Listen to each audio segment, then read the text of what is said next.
সম্পর্ক যতই গভীর হোক না কেন, সম্পর্কের বয়স যতই পূর্ণ হোক না কেন, সম্পর্কের বয়স হোক 5 দিন অথবা 5 বছর, যদি কখনো বেটার অপশন হয়ে যায় কারো, সে আপনাকে ত্যাগ করবেই, আপনাকে ঠগাবে না।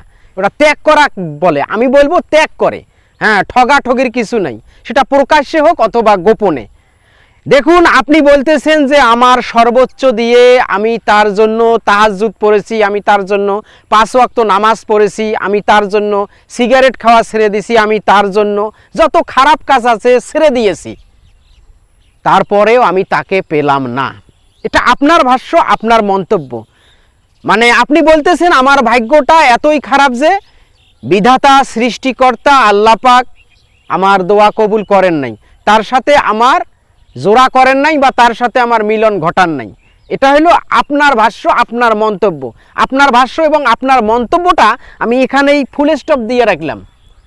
আপনি যাকে চাইছেন, মনে করুন সেও কাউকে চাইছে, সেও আল্লাহর কাছেই তাহাজ্জুদ পড়ে, রাতে তার জন্য প্রার্থনা করে, তাকে পাওয়ার জন্য আল্লাহর কাছে সাহায্য প্রার্থনা করে। মানে একটা ছেলে বা একটা মেয়ে এই রকম। তাহলে কি বোঝা যাচ্ছে? ছেলেটার চাওয়া মেয়েটার চাওয়া এক হলেও গন্তব্য কিন্তু দুইটা ভিন্ন জিনিস। কারণ ছেলেটা চাইছে মেয়েটাকে, মেয়েটা আবার চাইছে অন্য একটা ছেলেকে। আর দুইজনকার চাওয়া যদি একই হইতো, দুইজনকার চাওয়া যদি একই হইতো, আল্লাহ পাক হয়তো নিরাশ করতো না। আসলে আপনার ভাগ্যে, আপনার রিজিকে, বা আপনি বেঁচে যে আছেন, এই বেঁচে থাকাতে আপনার জন্য যা বরাদ্দ আছে, আল্লাহ পাক যা বরাদ্দ করেছে, পৃথিবী উল্টে গেলেও আপনি সে জিনিসটা পাবেন। সেটা আপনি ইচ্ছা করলেও পাবেন, না ইচ্ছা করলেও পাবেন। আর যে জিনিসটা আপনার ভাগ্যে নাই, আপনার ভাগ্যে লেখা নাই, আপনি মহা চেষ্টা করেন না কেন, পৃথিবীর সমস্ত কিছু নিয়ে চেষ্টা করেন না কেন, আপনি ওটা পাবেন না, আপনার কপালে নাই ওটা।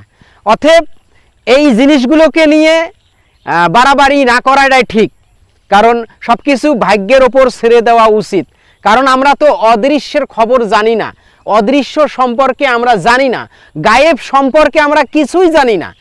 আমার কপালে কি আছে আমি যদি জানতে পারতাম, আমার যদি জানা থাকতো, তাহলে তো আমি ওই মেয়েকে ভালোবাসতাম না, বা ওই মেয়েটা অন্য কোনো ছেলেকে ভালোবাসতো না।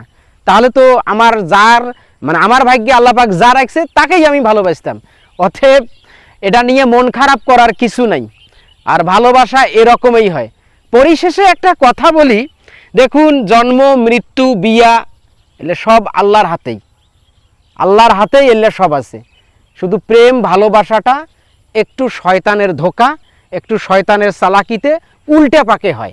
এটাই হলো কথা। যার জন্যে বিরহ বা বেদনা বা সেকা এলে কিছুই না, পাঠ। এটা হলো জীবনের একটা পাঠ। দেখেন, আপনার অতীত যতই খারাপ হোক না কেন, দিন যতই যাবে, আল্লাহ পাক কিন্তু আপনার ভবিষ্যৎ ভালো করবেই। এটাই বেটার, এটাই মেনে নেওয়া উচিত। Thank you.